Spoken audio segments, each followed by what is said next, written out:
야, 이 독한 년아. 네가 어떻게 사람 탈을 쓰고 이럴 수가 있어. 휴대폰 너머로 터져나오는 시어머니의 비명은 이미 짐승의 포효와 같았습니다. 겨우 결혼 1년 차 시어머니는 사채에 쫓기는 자기 딸 살리겠다고 제 명의의 신혼집을 도둑질하듯 부동산에 내놓았습니다. 하지만 저는 소리를 지르지도 울지도 않았습니다. 그저 조용히 아주 서늘하게 미소만 지었을 뿐이죠. 그 미소 뒤에 어떤 지옥이 기다리고 있는지 꿈에도 모른 채 한우를 굽던 그 인간들. 오늘 제가 그 무식한 탐욕을 어떻게 법과 숫자로 도려냈는지 그 처절하고 소름 돋는 참교육 이야기를 들려드리겠습니다. 좋아요 누르고 끝까지 들어주세요. 여러분들의 가정에 행복이 가득하시길 빌겠습니다. 안녕하세요. 오늘 기막힌 사연을 들려드릴 주인공 이지안이라고 합니다. 여러분은 가장 편안해야 할 안식처인 집이 누군가에게 마음대로 헤집어지고 있다는 사실을 알게 된다면 어떤 기분이 드실 것 같나요? 저는 외국계 자산운용사에서 과장으로 근무하며 매일 숫자를 다루는 사람입니다. 데이터와 차트는 결코 거짓말을 하지 않죠. 제 인생도 그렇게 정확하고 계획적인 숫자처럼 흘러갈 줄로만 알았습니다. 특히 제가 살고 있는 이 신혼집은 제게 아주 특별한 의미가 있는 곳이에요. 결혼 전 고생하신 저희 아빠가 딸 자식 기죽지 말고 당당하게 살라고 증여해 주신 제 명의의 소중한 재산이거든요. 그날도 평소와 다를 바 없는 고단한 퇴근길이었습니다. 엘리베이터에서 내려 우리 집 현관 앞에 섰을 때 저는 제 눈을 의심할 수밖에 없었습니다. 문틈 사이에 정체 모를 종이들이 다닥다닥 붙어 있었거든요. 행운 부동산, 신속 매매 전문, 대박 공인중개사, 최고가 매수 대기 중, 알록달록한 부동산 명함들이 대여섯 장이나 현관문에 덕지덕지 붙어 있는 게 아니겠어요? 순간 머릿속이 하얘졌습니다. 이게 도대체 무슨 일이지? 내가 우리 집을 내놓은 적이 없는데 잘못 찾아온 건가 싶어 호수를 다시 확인해 봐도 분명 우리 집이 맞았습니다. 혹시나 하는 불안한 마음에 서둘러 도어락 비밀번호를 눌렀습니다. 그런데 안에서 들려오는 왁자지껄한 목소리에 저는 현관에서 얼어붙고 말았습니다. 어머, 사모님. 집이 정말 관리가 잘 됐네요. 그럼요. 우리 아들이랑 며느리가 얼마나 깔끔을 떠는데요. 남양이라 채광도 좋고 이 정도면 내놓자마자 바로 나갈 물건입니다. 거실 안쪽에서 들려오는 저 익숙하고도 소름 끼치는 목소리. 바로 제 시어머니 박덕자 여사의 목소리였습니다. 저는 신발을 벗는 것도 잊은 채 거실로 뛰어들어갔습니다. 거실에는 시어머니와 낯선 남녀 2명이 집안 구석구석을 훑어보고 있더군요. 어머니, 지금 여기서 뭐 하시는 거예요? 제 목소리에 세 사람의 시선이 동시에 저를 향했습니다. 시어머니는 당황하기는커녕 오히려 눈을 동그랗게 뜨며 저를 타박하셨습니다. 어머, 지안아. 너 왜 이렇게 일찍 왔니? 일찍 오다니요? 제 집인데 제가 언제 오든 무슨 상관인가요? 아니, 퇴근하려면 아직 한참 남은 줄 알았지. 부동산 업자로 보이는 남자가 눈치를 보며 시어머니에게 물었습니다. 아니, 사모님. 아까는 아드님 집이라며 마음대로 봐도 된다고 하시더니 이분은 누구신가요? 그러자 시어머니가 제 팔을 툭 치며 넉살 좋게 웃으셨습니다. 아유, 우리 며느리예요. 예, 지안아. 인사드려라. 이 동네에서 제일 마당발인 사장님이셔. 저는 기가 막혀서 말이 나오지 않았습니다. 사장님이고 뭐고 지금 남의 집에 들어와서 뭐 하시는 거냐고요. 남의 집이라니? 얘도 참 시어머니가 손님 좀 데려왔다고 예의 없게. 시어머니는 오히려 저를 쏘아붙이더니 부동산 사람들을 향해 손짓했습니다. 사장님, 일단 오늘은 이 정도 보셨으면 됐죠? 제가 내일 다시 연락드릴게요. 이 집은 무조건 우리가 제일 먼저 팔아줄 거니까 걱정 마시고. 부동산 사장은 명함을 건네며 집을 나갔습니다. 현관문이 닫히자마자 저는 참았던 울분을 터뜨렸습니다. 어머니, 지금 제 허락도 없이 부동산 사람들을 집 안으로 들이신 거예요? 제 비밀번호는 어떻게 아셨고요? 시어머니는 소파에 떡하니 주저앉으며 가방에서 손수건을 꺼내 땀을 닦으셨습니다. 어떻게 알긴, 저번에 보니까 너희 비번이 네 남편 생일이더구나. 그걸 기억해뒀다가 들어왔지. 내가 뭐 도둑질하러 왔니?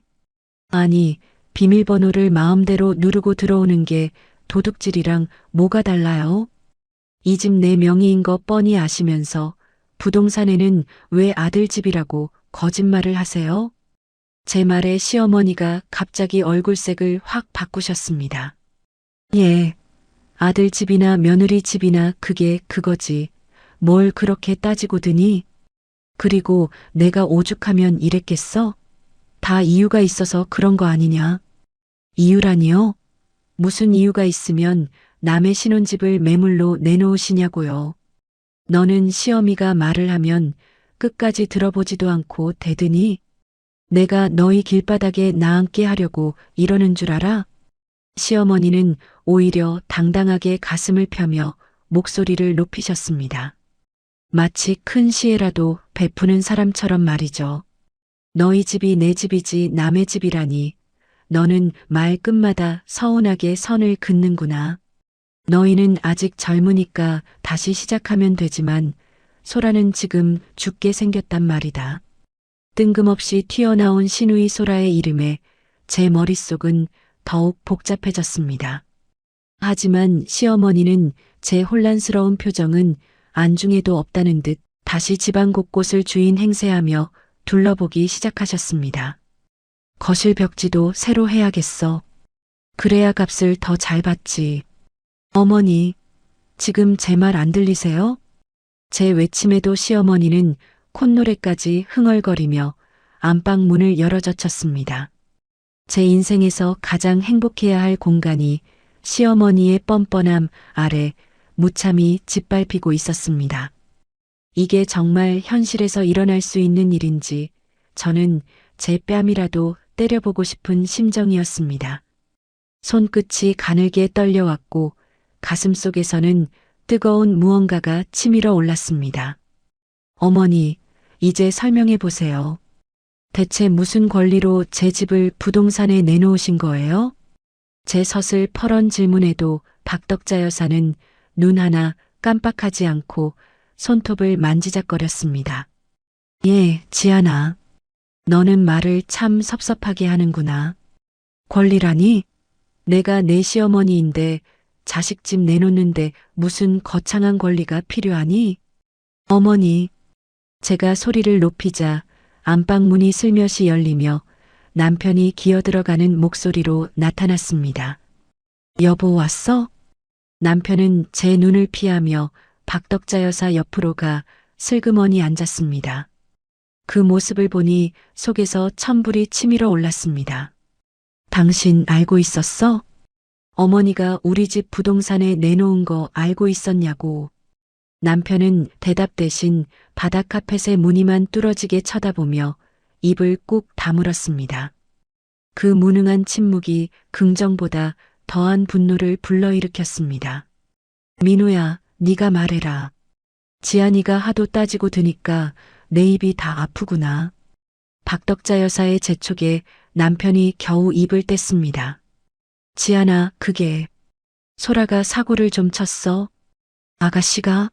무슨 사고를 쳤는데? 비트코인인가 뭔가 하는 거에 손을 댔나 봐. 거기서 빚을 3억이나 졌대. 남편의 말에 저는 실소조차 나오지 않았습니다. 3억이라니 일확천금을 노리던 시누이의 허황된 꿈이 결국 제 집까지 삼키려 들고 있었습니다. 그래서요? 그 3억을 갚아주려고 이 집을 팔겠다는 거예요? 박덕자 여사가 기다렸다는 듯 말을 가로챘습니다. 그래, 소라는 지금 빚쟁이들한테 쫓겨서 잠도 못 잔단다. 네 시누이가 길바닥에서 변사체로 발견돼야 속이 시원하겠니? 이 집 팔아서 소라 빚부터 갚고 너희는 시댁으로 들어와라. 저는 제 귀를 의심했습니다. 시댁을 들어오라고요? 그래, 어차피 너희 둘 다 맞벌이라 바쁜데 내가 밥도 해주고 얼마나 좋니? 이 집 팔아서 소라 살리고 너희는 우리 집 들어와서 나랑 네 시아버지 모시고 살면 그게 효도지 뭐겠어. 너도 이제 며느리 노릇 제대로 할 때가 됐잖아.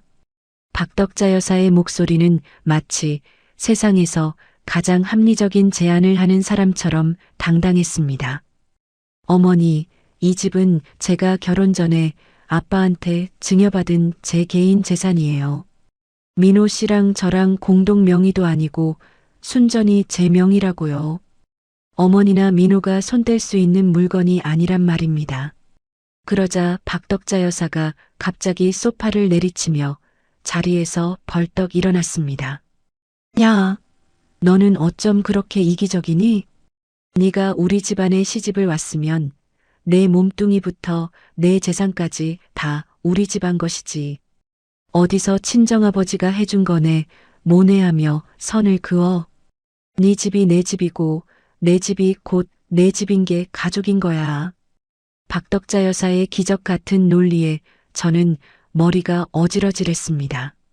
이게 정말 21세기를 사는 사람의 사고방식인지 의심스러울 정도였으니까요. 저는 남편을 향해 고개를 돌렸습니다. 여보, 당신도 어머니랑 똑같은 생각이야? 우리가 피땀 흘려 꾸민 이 집 팔고 시댁 들어가서 살고 싶냐고. 남편은 여전히 고개를 숙인 채 손가락만 만지작거리며 웅얼거렸습니다. 지안아, 엄마 말도 아주 틀린 건 아니잖아. 소라 죽는 꼴을 볼 수는 없잖아. 우리 딱 몇 년만 고생한다고 생각하고 엄마 집 들어가는 건 어때? 남편의 그 비겁한 목소리에 저는 심장이 바닥으로 떨어지는 기분이었습니다. 가장 든든한 내 편이어야 할 사람이 시어머니의 억지 뒤에 숨어 제 등에 칼을 꽂고 있었습니다. 민호야, 너 말 잘했다. 지안아, 들었지? 네 남편도 동의한 거야. 너만 욕심버리면 우리 가족 다 행복해질 수 있어.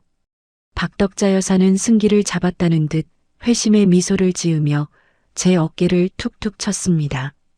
내가 부동산 사장님한테 내일 다시 오라고 했으니까 인감도장 미리 꺼내놔라. 괜히 힘 빼지 말고 시어머니 말 들어. 그게 네가 이 집안에서 대접받고 사는 길이다.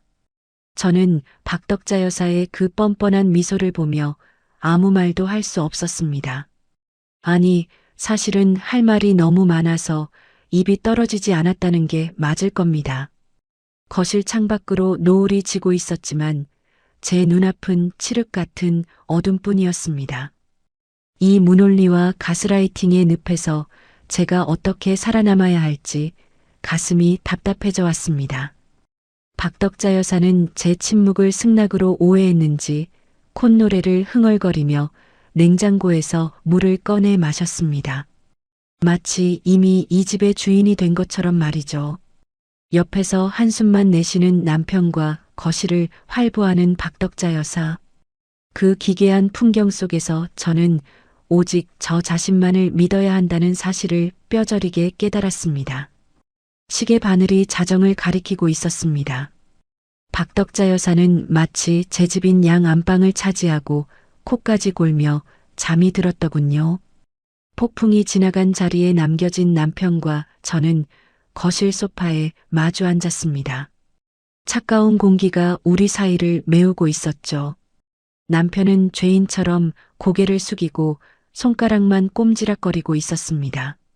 그 모습이 평소에는 가엾게 보였을지 몰라도 지금은 그저 비겁함의 결정체처럼 느껴졌습니다. 여보, 나 좀 봐. 제 낮은 목소리에 남편이 움찔하며 고개를 들었습니다. 지안아, 화 많이 났지?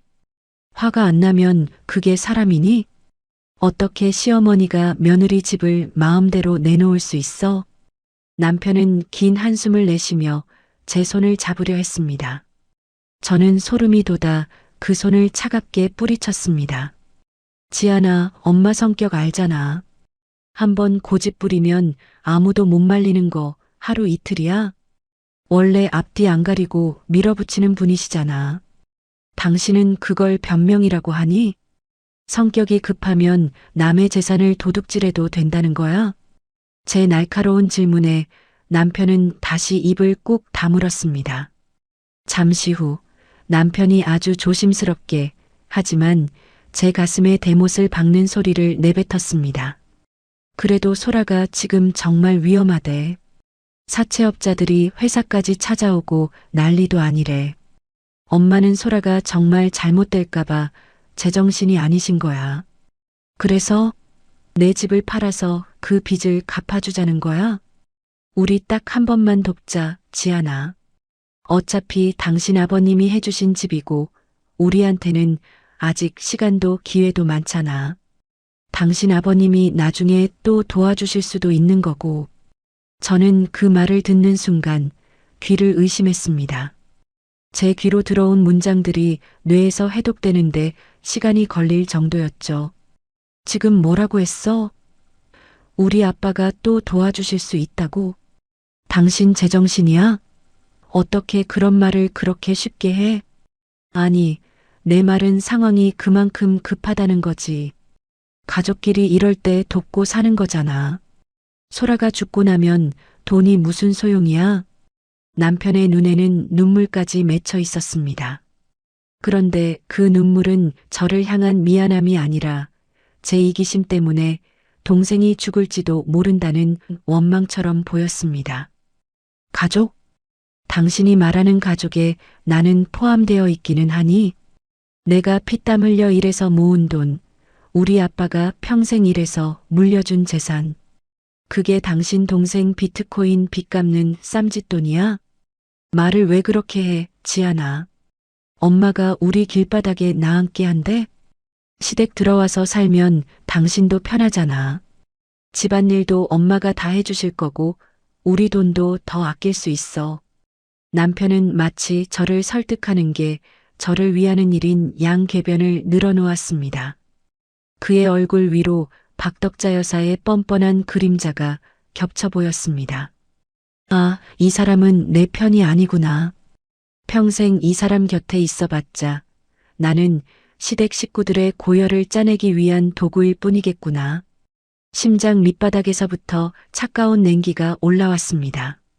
뜨겁게 타오르던 분노는 어느새 얼음처럼 딱딱하게 굳어버렸습니다. 제가 자산운용사에서 손실이 확실한 종목을 가차없이 정리할 때 느끼던 그 서늘한 이성이 돌아온 것이죠. 지안아, 자기야. 내 말 듣고 있는 거지? 남편은 제 침묵을 긍정의 신호로 읽었는지 제 어깨에 손을 올리며 비굴하게 웃었습니다. 그래, 당신도 이해해 줄 줄 알았어. 내일 엄마가 부동산 사람들 데려오면 그냥 좋게 좋게 말하자. 내가 평생 당신한테 잘할게. 응? 남편의 손길이 닿은 어깨가 썩어 들어가는 것 같았습니다. 저는 그 손을 조용히 걷어내고 소파에서 일어났습니다. 여보, 나 피곤해. 일단 자고 내일 얘기하자. 그래, 그래. 자고 나면 마음이 좀 더 풀릴 거야. 남편은 안도한 듯 등을 돌려 작은 방으로 향했습니다. 안방은 이미 박덕자 여사가 차지했으니 남편은 거실 구석에서 자겠다고 이불을 펴더군요.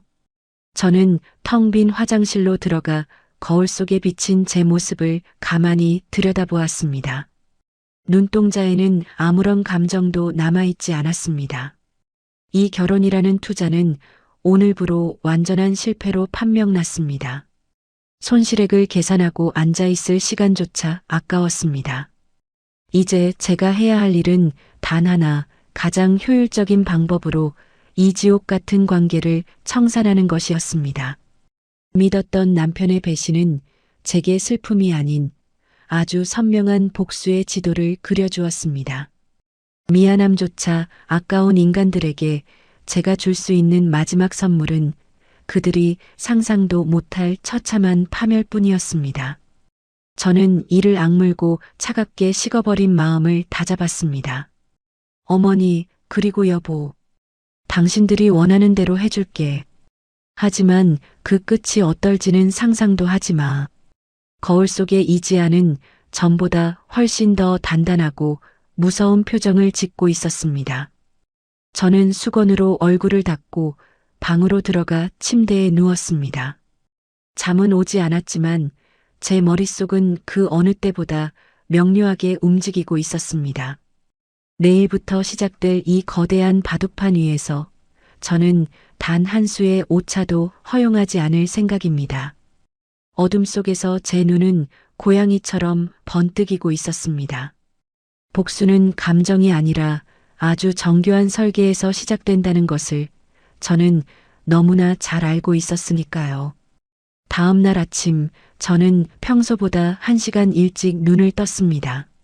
안방에서는 여전히 박덕자 여사의 코 고는 소리가 천장을 울리고 있었죠. 저는 침대에 앉아 노트북을 켜고 엑셀 시트를 열었습니다. 제 직업은 자산운용사 과장입니다. 수천억 원의 자금을 굴리며 리스크를 관리하고 수익률을 극대화하는 게 제 일이죠. 제 인생이라는 포트폴리오에 시댁이라는 거대한 악성 매물이 끼어들었습니다. 이런 종목은 감정적으로 대응해서는 안 됩니다. 가장 빠르고 확실하게 상장 폐지를 시켜야 하죠. 저는 차분하게 법률 검토를 시작했습니다. 가장 먼저 해결해야 할 것은 이 집의 명의였습니다. 명의가 제 개인으로 되어 있는 한 박덕자 여사는 끊임없이 저를 가스라이팅하며 인감을 요구할 게 뻔했으니까요. 저는 휴대폰을 들어 아빠에게 메시지를 남겼습니다. 아빠, 급하게 상의드릴 게 있어요. 회사 근처로 좀 와주실 수 있죠? 아빠는 제 짧은 메시지만으로도 상황이 심상치 않음을 직감하신 듯 했습니다. 점심시간 회사 근처 한적한 식당에서 아빠를 만났습니다. 상황 설명을 듣는 내내 아빠의 얼굴은 분노로 붉게 달아올랐습니다. 뭐? 그 집이 어떤 집인데 그걸 탐을 내? 그 할망구 제정신이시냐? 아빠, 화내지 마세요. 화내는 건 하수들이나 하는 짓이에요. 제가 자산운용사 다니면서 배운 게 뭐겠어요. 리스크 관리잖아요. 저는 아빠에게 미리 준비해온 서류를 내밀었습니다. 아빠가 운영하시는 법인 있잖아요. 그 법인으로 이 아파트를 매매하는 형식을 취할 거예요. 법인으로 명의를 넘기면 개인인 제가 마음대로 처분할 수 없는 물건이 돼요. 그럼 시어머니가 아무리 도장을 뺏어가도 법적으로 이 집을 팔 수 없게 되거든요. 아빠는 안경을 고쳤으며 서류를 꼼꼼히 살피셨습니다. 매매 대금은 어떻게 할 거냐? 증여세나 취득세 문제도 있을 텐데. 걱정 마세요. 제가 이미 자금 흐름 다 계산해뒀어요. 법인에서 제 계좌로 매매 대금을 입금하고 저는 그 돈을 다시 아빠 계좌로 돌려드리는 형식을 쓸 거예요. 물론 발생하는 세금은 제 비상금으로 충당할 거고요. 아빠, 저 믿으시죠? 아빠는 제 단호한 눈빛을 보더니 깊은 한숨과 함께 고개를 끄덕이셨습니다. 알았다. 내 딸이 이렇게 똑똑한데 내가 도와야지. 절대 그 인간들한테 내 소중한 재산 뺏기지 마라. 아빠와의 미팅을 끝내고 집으로 돌아가는 길, 저는 입가에 잔잔한 미소를 띄웠습니다. 이제 법적인 방어막은 완벽하게 구축되었습니다. 하지만 이게 끝이 아니죠. 상대방이 안심하고 덫에 발을 들여놓게 하려면 완벽한 연기가 필요했습니다. 집에 도착하자마자 저는 일부러 풀 죽은 연기를 하며 거실로 들어섰습니다. 박덕자 여사는 소파에 앉아 과일을 깎아 먹으며 TV를 보고 있더군요. 어머, 지안아. 퇴근했니? 네, 어머니. 저는 힘없는 목소리로 대답하며 주방으로 향했습니다. 박덕자 여사가 눈치를 보며 제 곁으로 다가왔습니다. 예, 어제 일은 생각 좀 해봤니? 소라가 정말 중내 사내하고 난리도 아니란다. 저는 잠시 뜸을 들이다가 아주 조심스럽게 입을 뗐습니다. 어머니, 저도 밤새 한숨도 못 잤어요. 남편이 그렇게까지 말하는데 제가 어떻게 모른 척 하겠어요. 박덕자 여사의 눈이 번쩍 뜨였습니다. 어머, 그럼 너 마음 돌린 거니? 역시 우리 며느리밖에 없다니까. 저는 씁쓸한 미소를 지으며 말을 이었습니다. 하지만 어머니, 저도 마음의 정리가 필요해요. 부동산 사장님한테는 제가 조금만 더 생각할 시간을 달라고 전해주세요. 아유, 그럼. 당연하지. 큰 결정인데 시간이 좀 필요하고 말고. 박덕자 여사는 제 손을 꼭 잡으며 연신 싱글벙글 하셨습니다. 마치 이미 수억 원의 돈이 제 손에 들어온 것처럼 좋아하시더군요. 퇴근하고 돌아온 남편도 제 태도 변화에 안도하는 눈치였습니다. 지안아, 정말 고마워. 내가 당신 마음 상하게 해서 미안해. 당신 결정 후회하지 않게 내가 잘할게. 남편은 제 어깨를 주무르며 아양을 떨었습니다. 여보, 나 정말 큰 결심한 거야. 그러니까 나 좀 믿어줘. 알았지? 그럼 당연하지. 우리 지안이가 얼마나 똑똑한데. 남편의 그 천진난만한 표정을 보고 있자니 구역질이 올라왔습니다. 자신들의 이익을 위해 며느리의 재산을 뜯어내는 게 당연하다고 믿는 사람들. 저는 남편의 손길을 묵묵히 받아내며 속으로 숫자를 세웠습니다. 취득세 납부 완료, 명예 이전 서류 접수 중. 제 머릿속 차트에는 시댁 식구들의 몰락을 알리는 붉은 신호등이 켜지고 있었습니다. 하지만 겉으로는 세상에서 가장 착하고 순종적인 며느리의 얼굴을 유지했죠. 어머니, 내일은 제가 맛있는 거 사올게요. 소라 아가씨도 같이 오라고 하세요. 아유, 그래. 우리 소라가 너한테 큰 절이라도 해야겠다. 박덕자 여사는 기분이 최고조에 달해 콧노래를 흥얼거렸습니다. 그녀는 꿈에도 모르고 있을 겁니다. 자신이 지금 밟고 있는 땅이 얼마나 위태로운 벼랑 끝인지 말이죠. 저는 거실 창에 비친 제 미소를 가만히 응시했습니다. 그것은 자산운용사가 가장 확실한 승리를 예감했을 때 짓는 서늘한 미소였습니다. 모든 서류가 완벽하게 준비되었습니다. 이제는 시어머니가 제 덫안으로 스스로 걸어 들어오기만을 기다리면 됩니다. 폭풍 전야의 고요함이 거실을 가득 채우고 있었습니다. 저는 조용히 안방으로 들어가 잠을 청했습니다. 이제는 아주 단잠을 잘 수 있을 것 같았습니다. 복수의 설계도는 이미 완성되었으니까요. 아침 햇살이 거실 깊숙이 들어오는 평화로운 오전이었습니다. 하지만 그 평화는 폭풍 전야의 위태로운 정적에 불과했죠. 저는 출근 준비를 하며 화장대 앞에 앉아 거울 속의 저를 가만히 응시했습니다. 어제 미리 준비해둔 나무 상자 하나가 제 손에 들려 있었습니다.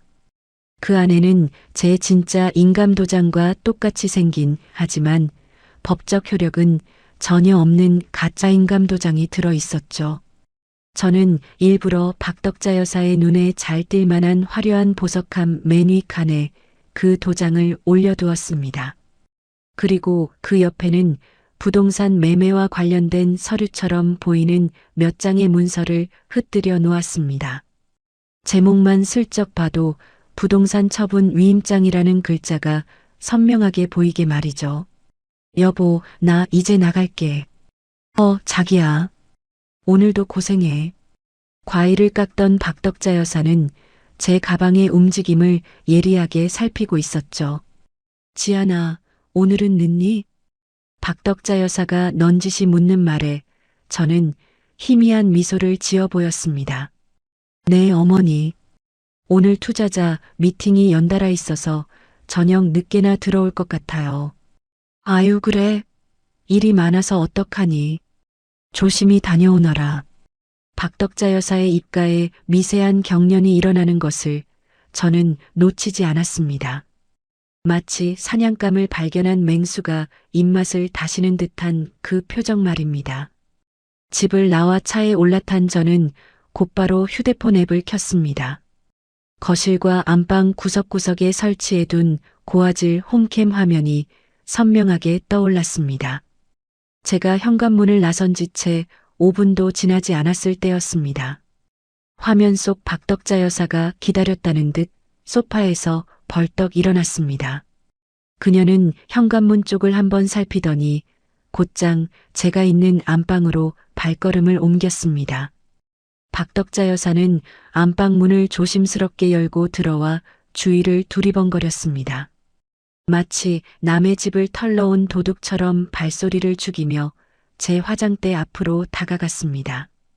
제 심장이 조금씩 빠르게 뛰기 시작했습니다. 공포가 아니라 계획이 한치의 오차 없이 흘러갈 때 느껴지는 기분 좋은 전율이었습니다.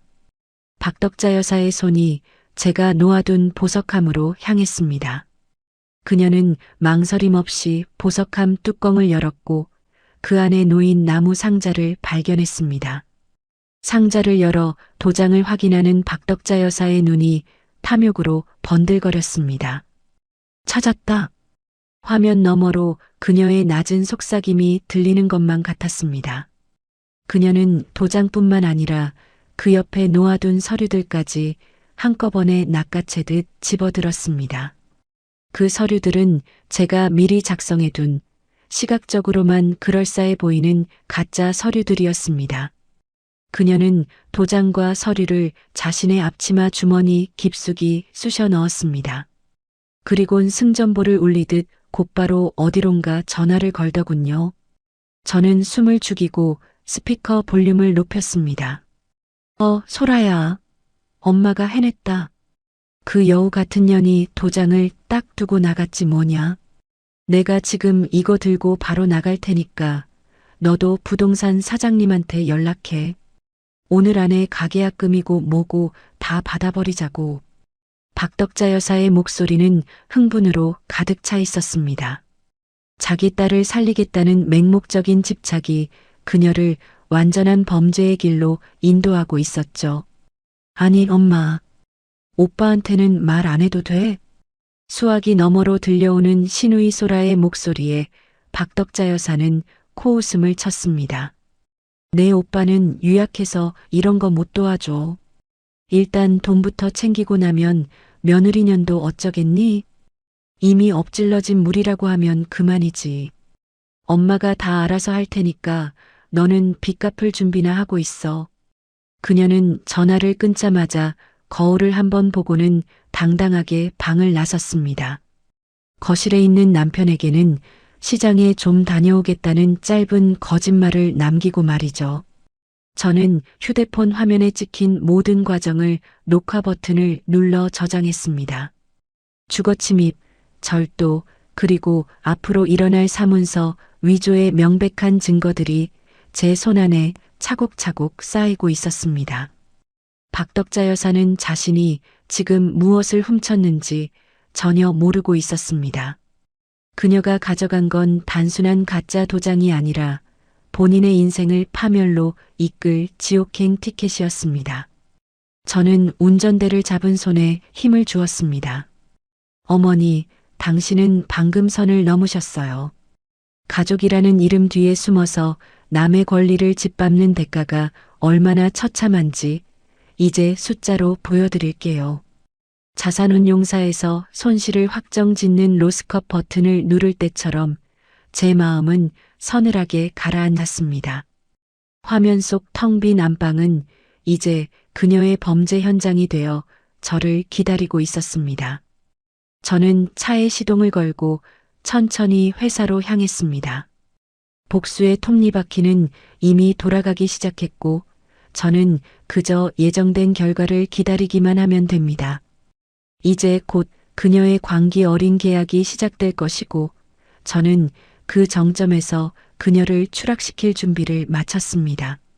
가슴속에서 차가운 불꽃이 타오르는 것이 느껴졌습니다. 오늘 하루 제 연기는 그 어느 때보다 완벽해야 했습니다. 박덕자 여사가 가장 안심하고 승리를 확신하는 순간에 저는 그녀의 모든 것을 무너뜨릴 것입니다. 거리에 흩날리는 낙엽조차도 오늘따라 제 계획의 일부처럼 보였습니다. 저는 심호흡을 하며 냉정함을 유지했습니다. 다음 단계는 그녀가 스스로 무덤을 파는 과정을 지켜보는 것뿐이었습니다. 어머니, 부디 그 가짜 도장으로 원 없이 도장을 찍어보세요. 그 도장이 찍힐 때마다 당신의 형량도 함께 늘어날 테니까요. 저는 백미러에 비친 제 차가운 눈동자를 보며 다시 한번 다짐했습니다. 이번 게임의 승자는 이미 정해져 있다고 말이죠. 저는 사무실 모니터 한 구석에 띄워놓은 휴대폰 화면을 서늘한 눈으로 지켜보았습니다. 화면 속에서 집을 나선 박덕자 여사는 곧장 단지 내에 있는 행운 부동산으로 향했습니다. 그녀의 곁에는 얼굴을 마스크로 꽁꽁 가린 시누이 소라가 바짝 붙어 있었죠. 두 사람의 걸음걸이에서는 마치 복권 당첨금을 찾으러 가는 사람 같은 조급함과 환희가 느껴졌습니다. 저는 조용히 이어폰을 끼고 부동산 내부 상황에 집중했습니다. 사장님, 우리 왔어요. 어서 계약서 써주세요. 박덕자 여사가 문을 열자마자 호기롭게 외치는 소리가 들려왔습니다.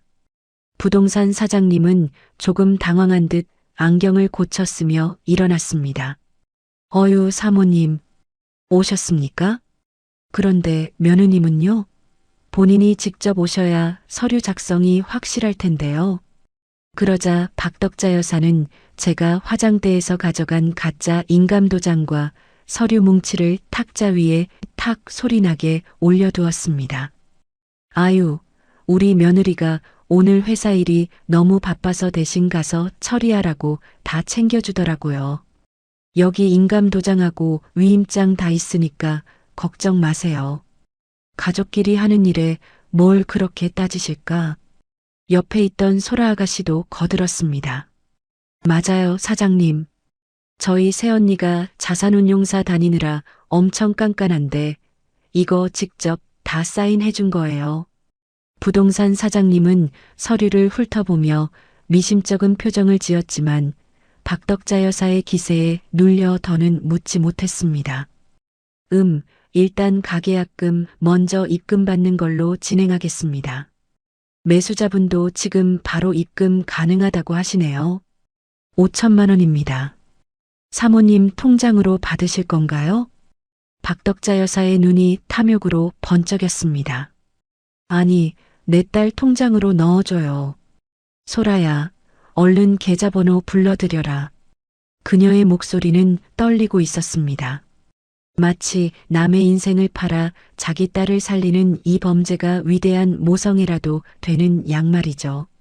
잠시 후 소라 아가씨의 휴대폰에서 카톡하고 경쾌한 입금 알림음이 울렸습니다. 엄마, 들어왔어. 진짜 5천만 원이야. 소라 아가씨의 비명 섞인 환호성이 이어폰을 타고 제 귓가에 박혔습니다. 박덕자 여사는 세상을 다 얻은 듯한 표정으로 가짜 인감도장을 계약서에 쾅쾅 찍어댔습니다. 그 도장이 찍힐 때마다 본인의 죄가 확정되고 있다는 사실은 꿈에도 모른 채 말입니다. 그녀는 돈이 입금되자마자 서둘러 어디론가 전화를 걸었습니다. 여보세요? 예. 김 사장님? 지금 방금 5천만 원 보냈으니까 더 이상 독촉하지 마세요. 나머지 잔금도 곧 치를 거니까 소라 근처에도 오지 말라고요. 소라는 그 돈을 확인한 지 1분도 채 되지 않아 사채업자에게 모두 송금해버렸습니다. 그녀들에게 저는 가족이 아니라 언제든 털어쓸 수 있는 현금 인출기에 불과했던 것이죠. 이제 밑작업은 끝났습니다. 박덕자 여사는 이미 돈을 써버렸고 계약은 권한 없는 자에 의한 원천 무효가 될 것입니다. 그녀가 지킨 것은 딸의 목숨이 아니라 자신을 가둘 감옥의 담벼락이었습니다. 저는 모니터를 끄고 차갑게 식은 커피를 한 모금 마셨습니다. 그녀의 탐욕이 정점에 달해 환호성을 지르는 지금 이 순간이 그녀가 추락할 가장 높은 곳이기도 했습니다. 숫자로 계산된 복수의 함수가 이제 막 결과값을 내놓기 시작했습니다. 저는 자리에서 일어나 짐을 챙겼습니다. 오늘 저녁 시댁 식구들이 모여버릴 그 가련한 파티가 벌써 기다려지는군요. 그들이 마시는 샴페인이 나중에 얼마나 쓴 독배로 돌아올지 저는 아주 우아하게 지켜볼 생각입니다. 제 미소는 이제 더 이상 연기가 아니었습니다. 완벽한 승리를 확신하는 자의 여유였죠. 퇴근 후 현관문을 열자마자 진동하는 고소한 한우 냄새가 코끝을 찔렀습니다. 평소라면 주방 근처에도 오지 않던 남편이 앞치마까지 두르고 분주하게 움직이고 있더군요. 거실 테이블에는 평소 보지 못한 고급 일식집 회 세트와 비싼 와인까지 차려져 있었습니다. 박덕자 여사는 소파에 앉아 콧노래를 흥얼거리며 시누이 소라와 함께 무언가 즐거운 대화를 나누고 있었습니다. 어머, 우리 지안이 왔니? 어서 와라, 어서 와. 박덕자 여사가 신발도 채 벗기 전에 현관까지 달려나와 제 손을 덥석 잡았습니다. 그 눈빛이 어찌나 다정하고 따뜻한지 해 집을 팔겠다며 고함을 치던 사람과 동일 인물인지 의심스러울 정도였죠. 지안아, 고생 많았다. 오늘 회사에서 힘들었지? 어머니, 이게 다 뭐예요? 무슨 날인가 봐요? 제 물음에 박덕자 여사는 제 손등을 연신 쓰다듬으며 입을 열었습니다. 무슨 날이긴 우리 복덩이 며느리 대접하는 날이지. 역시 우리 집안에는 너 같은 큰 그릇이 들어와야 한다니까. 내가 어제는 소라 때문에 마음이 급해서 좀소리를 높였는데 너도 다 이해하지? 저는 그녀의 얼굴을 빤히 바라보았습니다. 그녀의 눈동자 속에는 미안함이 아니라 계획대로 집을 팔아치웠다는 안도감과 돈에 대한 탐욕이 가득했습니다. 남편도 주방에서 고기를 구우며 거들었습니다. 지안아, 엄마가 당신 고생한다고 특별히 툭불 한우로 사오셨어. 여보, 당신도 이제 마음 편히 먹어. 우리 가족이 이렇게 똘똘 뭉치면 못할 게 뭐가 있겠어? 남편의 그 해맑은 배신감을 마주하니 헛웃음이 나왔습니다.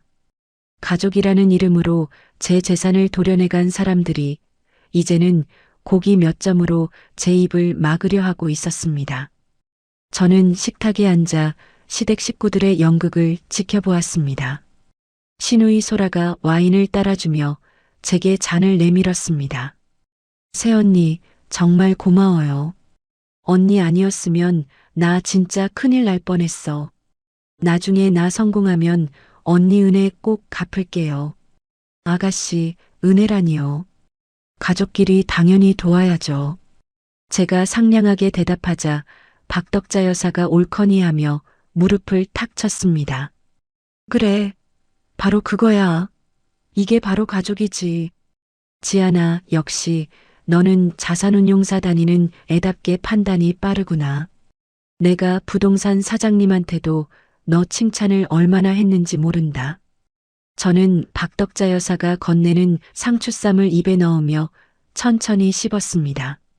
그녀가 오늘 부동산에서 제가 놓아둔 가짜 도장으로 계약서를 찍고 가계약금을 가로챘다는 사실을 저는 이미 다 알고 있었죠. 그녀들은 지금 자신들이 며느리를 완벽하게 속였다고 믿으며 이 승리의 만찬을 즐기고 있는 것이었습니다.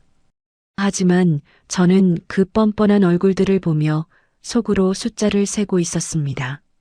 사문서 위조 일건, 인장 도용 일건, 가계약금 횡령 5천만 원.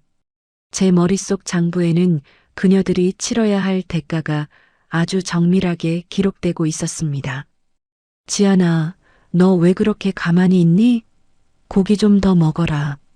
박덕자 여사가 제 접시에 고기를 산더미처럼 쌓아주었습니다. 저는 와인 잔을 가볍게 흔들며 박덕자 여사를 향해 부드러운 미소를 지었습니다. 어머니, 그런데 소라 아가씨는 이제 발 뻗고 자겠어요? 제 뼈 있는 농담에 박덕자 여사의 손이 잠시 허공에서 멈췄습니다. 하지만 이내 그녀는 너털 웃음을 터뜨리며 맞장구를 쳤습니다. 그럼 우리 소라 오늘 밤은 아주 꿀잠 자겠지. 지안이 내 덕분에 큰 산 하나 넘었잖니. 아유, 새언니도 참. 나 이제 진짜 두 다리 뻗고 잘 거야. 소라 아가씨는 아무런 죄책감도 없이 깔깔거리며 웃었습니다. 그녀의 웃음소리가 커질수록 제 마음은 더욱 차갑고 고요하게 가라앉았습니다. 마치 깊은 바다 밑바닥처럼 어떤 풍랑도 느껴지지 않는 완벽한 평정심이었습니다. 남편은 그저 상황이 잘 해결되었다고 믿으며 제 눈치를 살피며 기분 좋은 듯 노래를 흥얼거렸죠. 여보, 당신도 기분 좋지? 우리가 시댁 들어가서 살면 어머님이 당신 일절 손도 못 대게 하실 거래. 그래, 지안아. 너는 손 하나 까딱하지 마라. 내가 다 해주마.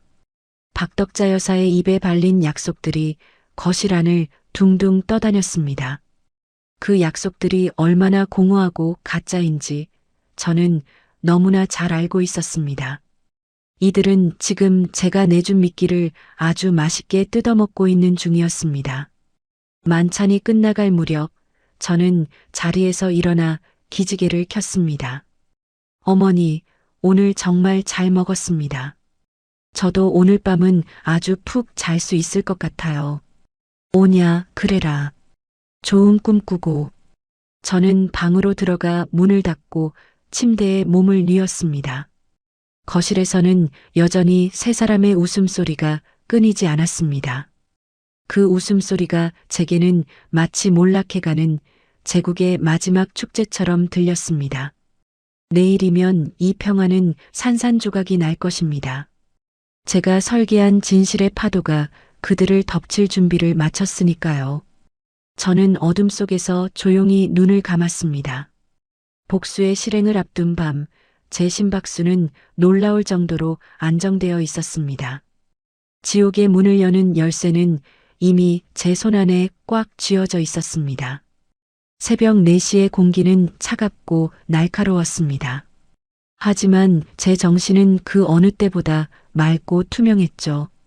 약속된 시간에 맞춰 대형 포장이사 트럭 2대가 단지 입구에 도착했습니다.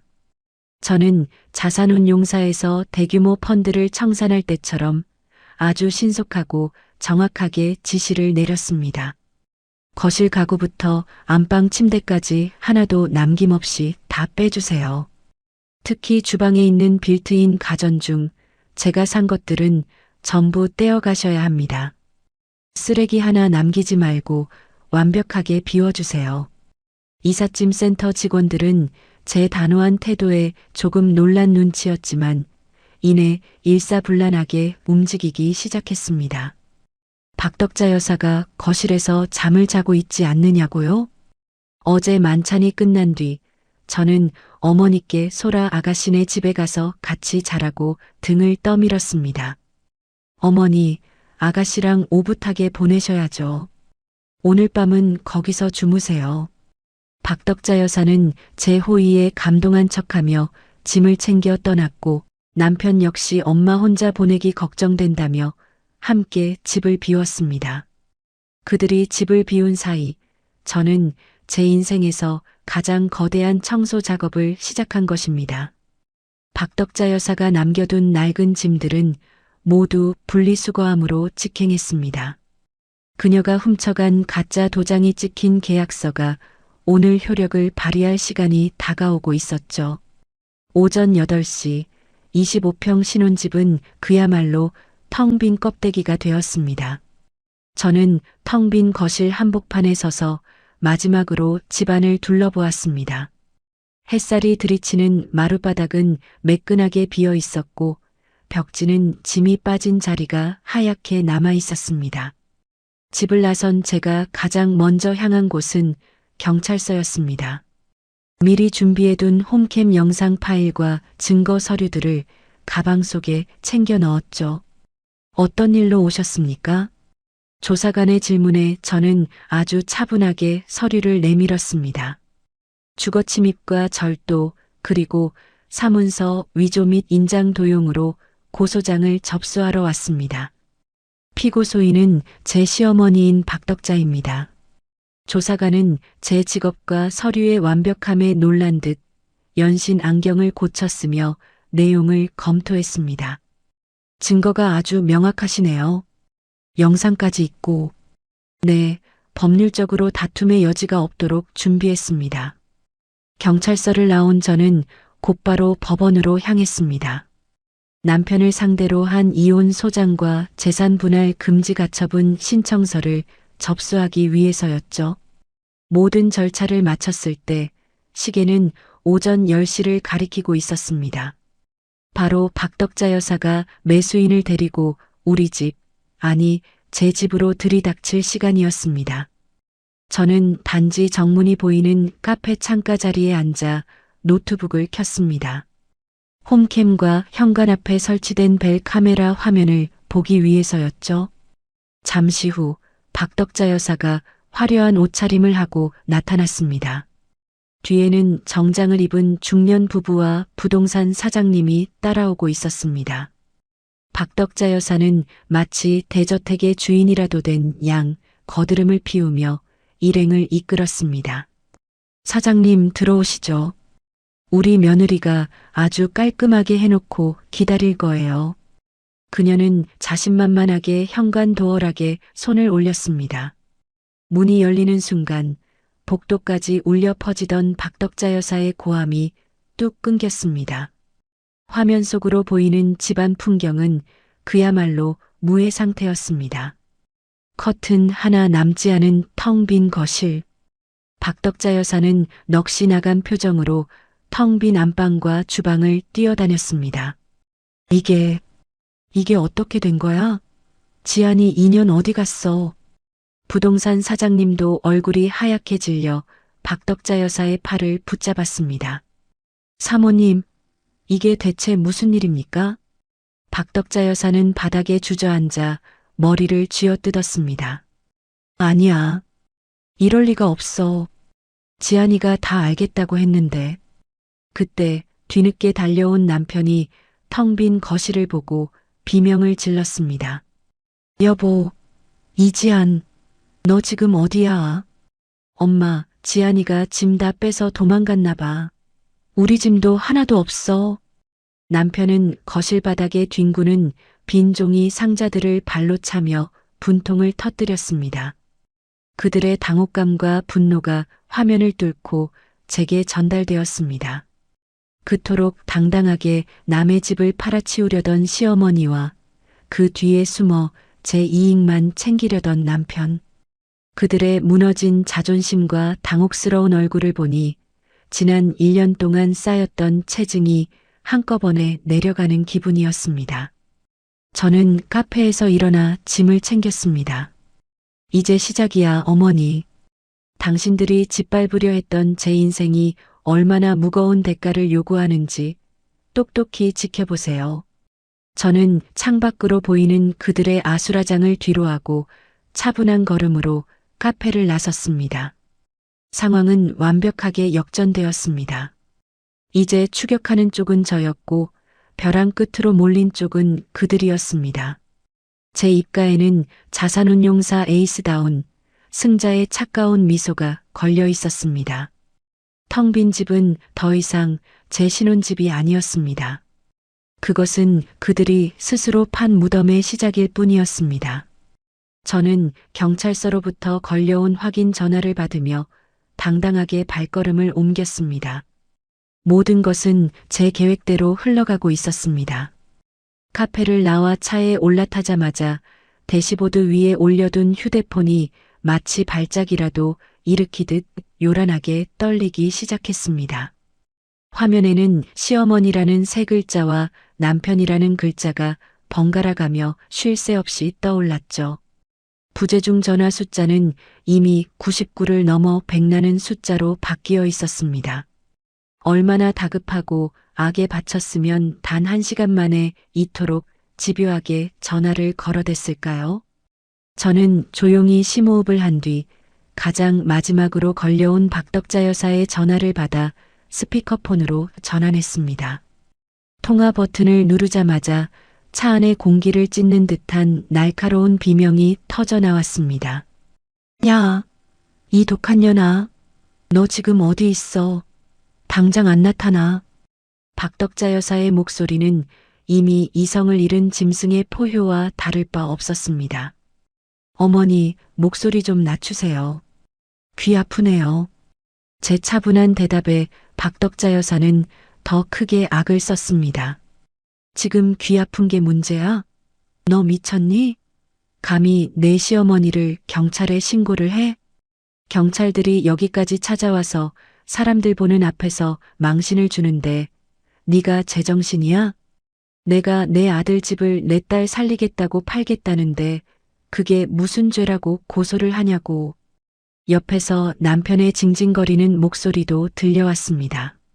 지안아, 너 진짜 너무하다. 어떻게 엄마한테 이럴 수 있어? 당장 고소 취하해. 저는 헛웃음을 삼키며 핸들을 톡톡 두드렸습니다. 어머니, 아직도 착각하고 계시네요. 첫째, 그 집은 아들 집이 아니라 제 명의의 제 집입니다. 둘째, 집주인 동의 없이 남의 집에 무단으로 들어온 건 형법 제319조 주거침입죄에 해당하고요. 셋째, 제 보석함에서 제 도장을 몰래 가져간 건 제329조 절도죄입니다. 박덕자 여사는 제 법적 공방에 말문이 막힌 듯 헉헉거리는 숨소리만 냈습니다. 하지만 이내 다시 도끼를 품고 소리를 질렀습니다. 내 집을 내가 판다는데 네가 뭔데 법을 따져. 가족 사이에 도둑질이 어디 있고 침입이 어디 있어. 가족? 어머니가 말씀하시는 가족은 필요할 때만 갖다 붙이는 면죄부인가 보죠? 어머니가 부동산에서 찍으신 그 가짜 도장 말이에요. 그걸로 계약서 작성하신 건 형법 제231조 사문서 위조 및 제232조 자격 모용에 의한 사문서 작성죄입니다. 거기에 인감도장 위조 및 부정사용죄까지 추가되겠네요. 저는 자산운용사에서 계약서의 자구 하나하나를 검토하던 실력을 발휘해 조목조목 읊어주었습니다. 무슨 소리야 그게. 난 그냥 소라 살리려고. 박덕자 여사의 목소리가 눈에 띄게 떨리기 시작했습니다. 어머니가 받으신 가계약금 5천만 원, 그거 소라 아가씨 빚 갚는 데 쓰셨죠? 권한 없는 사람이 남을 속여 돈을 가로챈 거니 사기죄까지 성립됩니다. 부동산 사장님하고 매수인들이 가만히 있을 것 같으세요? 그분들이 어머니를 상대로 넣을 손해배상 청구 소송은 이제 시작일 뿐이에요. 그때 전화기 너머로 거친 남성들의 목소리와 박덕자 여사의 비명이 섞여 들려왔습니다. 아니, 이보세요. 이거 놓으라고요. 내가 우리 며느리랑 통화 중인데. 사모님, 경찰서 가서 이야기하시자고요. 이분들이 고소장 접수하셨습니다. 형사들이 그녀를 연행하려 하는 모양이었습니다. 지안아, 이지안, 네가 사람이야? 네가 어떻게 나한테 이럴 수 있어? 야, 이년아, 너 때문에 우리 소라 길바닥에 나앉게 생겼단 말이야. 박덕자 여사의 비명은 이제 공포로 가득 찬 울부짖음으로 변해 있었습니다. 저는 단 한치의 흔들림 없이 차갑게 대꾸했습니다. 어머니, 자기 딸 귀하면 남의 집 귀한 줄도 아셨어야죠. 남의 집 도둑질에서 자기 딸 살려보려던 데가 이제 법으로 톡톡히 치르세요. 내 집이 당신 딸 살려내는 화수분인 줄 아셨나 본데 그 착각 비용치고는 형량이 꽤 셀 거예요. 옆에서 남편이 울며불며 매달리는 소리가 들렸습니다. 지안아, 제발. 엄마 감옥 가면 어떡해. 소라돈도 다 썼단 말이야. 저는 남편의 목소리에 구역질이 올라왔습니다. 민호야, 네 엄마랑 네 동생 데리고 나가서 살아. 내가 말했지? 효도는 셀프라고. 내 아파트 가지고 효도쇼 하려던 대가니까 같이 감당해. 저는 가차없이 종료 버튼을 눌렀습니다. 다시 시작된 휴대폰 진동을 무시한 채 저는 휴대폰 전원을 완전히 꺼버렸습니다. 차 안은 다시 깊은 정적에 휩싸였습니다. 박덕자 여사의 악에 바친 비명이 귓가에 맴돌았지만 제 마음은 호수처럼 고요했습니다. 이제 그녀는 경찰서 유치장에서 자신이 저지른 일이 단순한 가족 간의 참견이 아니라 중대한 범죄임을 깨닫게 될 것입니다. 법의 테두리를 무시하고 탐욕을 부린 자에게 남는 것은 차가운 수갑뿐이라는 사실을 말이죠. 저는 창밖으로 보이는 경찰서를 향해 서늘한 눈길을 던졌습니다. 이것이 제가 그들에게 줄 수 있는 가장 정교하고 확실한 복수였습니다. 그녀들이 흘릴 눈물은 이제 시작일 뿐입니다. 저는 가속 페달을 밟으며 그 지옥 같은 소음으로부터 멀리 달아났습니다. 숫자로 계산된 인과응보가 제 눈앞에 선명한 결과값으로 나타나고 있었습니다. 제 손은 더 이상 떨리지 않았습니다. 완벽한 참교육을 마친 자의 단단한 평화만이 느껴질 뿐이었습니다. 일주일이라는 시간은 생각보다 많은 것을 바꾸어 놓았습니다. 평생 당당하기만 하던 박덕자 여사는 결국 사문서 위조와 사기 미수 혐의로 구속 수사를 받게 되었습니다. 화려한 옷차림 대신 죄수 번호가 적힌 옷을 입고 구치소에 갇힌 그녀의 모습은 그야말로 처참했습니다. 면회실 유리창 너머로 본 그녀의 얼굴은 일주일 만에 10년은 늙어 보였죠. 지안아, 내가 잘못했다. 한 번만 살려줘라. 민호랑 소라가 밖에서 죽게 생겼어. 제발 고소 좀 취하해줘. 그렇게 기세등등하던 목소리는 간대였고 비굴한 울음 섞인 애원만이 가득했습니다. 하지만 저는 그 눈물을 보며 아무런 감정도 느끼지 못했습니다. 어머니, 제가 말씀드렸죠? 착각 비용치고는 형량이 셀 거라고요. 남의 집 훔쳐서 자기 딸 살리려던 대가는 이제 콩밥으로 치르세요. 저는 차갑게 대꾸하고는 면회실을 나왔습니다. 밖으로 나오니 남편과 시누이 소라 아가씨가 저를 기다리고 있었습니다. 두 사람의 몰골은 그야말로 노숙자가 따로 없더군요. 부동산 사장님과 매수인이 가계약금 5천만 원을 당장 돌려내라며 소송을 걸었고 계좌는 이미 가압류된 상태였습니다. 소라 아가씨는 사채업자들에게 다시 쫓기는 신세가 되어 매일같이 시달리고 있었죠. 지안아, 제발. 우리 엄마 좀 꺼내줘. 그 돈 우리가 어떻게든 갚을게. 나 지금 진짜 죽고 싶어. 남편은 제 바짓가랑이라도 잡을 기세로 매달렸습니다.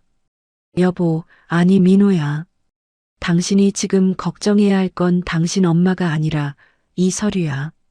저는 가방에서 미리 준비해둔 서류 봉투를 꺼내 남편의 가슴팍에 던졌습니다. 이게 뭐야? 이혼 서류야. 재산 분할은 꿈도 꾸지 마.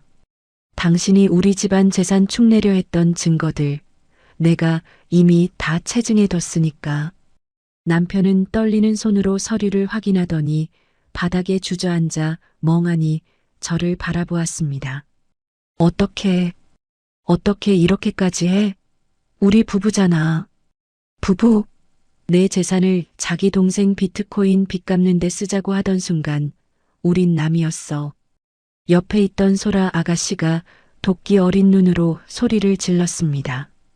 야, 이 나쁜 년아. 네가 그러고도 사람이야? 우리 오빠 인생 망치고 우리 엄마 감옥 보내니까 속이 시원해? 저는 소라를 향해 비릿한 미소를 지어 보였습니다. 아가씨 인생 망친 건 내가 아니라 아가씨의 탐욕이에요. 조만간 빚쟁이들이 아가씨 주소 알아낼 텐데 몸조심하는 게 좋을 거야. 제 말에 소라 아가씨는 얼굴이 하얗게 질려 사들사들 떨기 시작했습니다. 저는 미련 없이 몸을 돌려 제 차를 향해 걸어갔습니다. 뒤에서 남편이 제 이름을 부르며 통곡하는 소리가 들렸습니다. 하지만 그 소리는 멀어지는 엔진 소리에 묻혀 금세 사라져 버렸죠. 박덕자 여사는 전과자가 되어 남은 생을 보낼 것이고 소라는 평생 빚쟁이들의 그늘에서 벗어나지 못할 겁니다. 우유부단했던 남편은 이제 빈털터리가 되어 제 손으로 인생을 책임져야 하겠죠. 숫자로 계산된 그들의 운명은 명확한 마이너스였습니다. 그 지옥 같은 관계를 청산하고 나니 비로소 제 숨통이 트이는 기분이었습니다. 차를 몰아 도착한 곳은 제가 새로 계약한 조용한 숲세권 아파트였습니다. 누구의 간섭도 없고 누구의 도둑질도 걱정할 필요 없는 저만의 완벽한 요새였죠. 이삿짐이 다 정리된 거실에 앉아 따뜻한 차 한 잔을 마셨습니다.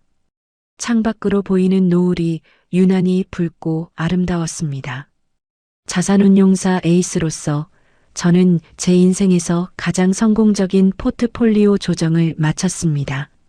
악성 매물은 가차없이 정리했고 제 자산과 평온은 완벽하게 지켜냈습니다. 수고했어, 이지연. 저는 스스로에게 작게 속삭였습니다. 이제 더 이상 미소 뒤에 칼날을 숨길 필요도 억지로 착한 며느리 연기를 할 필요도 없습니다. 앞으로 제 인생의 수익률은 오직 저 자신만을 위해 올라갈 테니까요. 텅 빈 새 집의 고요함이 그 어떤 음악보다 감미롭게 들려왔습니다. 저는 홀가분한 마음으로 내일의 출근을 준비하며 깊고 편안한 잠자리에 들었습니다. 진정한 독립이자 완벽한 사이다, 복수극의 막이 내리는 순간이었습니다. 여러분, 오늘 지안이의 사이다, 복수극 어떻게 들으셨나요? 가족이라는 이름으로 내 소중한 권리를 당연하게 짓밟으려는 사람들에게 무조건 참는 것만이 정답은 아닙니다. 때로는 지안이처럼 차갑고 이성적인 대처가 나를 지키는 가장 강력한 방패가 되기도 하죠. 여러분의 인생이라는 소중한 자산, 그 누구에게도 함부로 맡기지 마세요. 남을 위해 나를 희생하기보다 나 자신을 먼저 아끼고 지킬 때 진정한 평화가 찾아오는 법입니다. 오늘 이야기가 여러분의 가슴속 답답함을 조금이나마 시원하게 씻어내 드렸기를 바랍니다. 지금까지 세상만사의 세상만사였습니다. 여러분의 따뜻한 구독과 좋아요는 제가 더 좋은 이야기를 만드는데 큰 힘이 됩니다. 오늘도 누구보다 당당하고 평안한 하루 보내시길 바랍니다. 잘 들어주셔서 진심으로 감사합니다.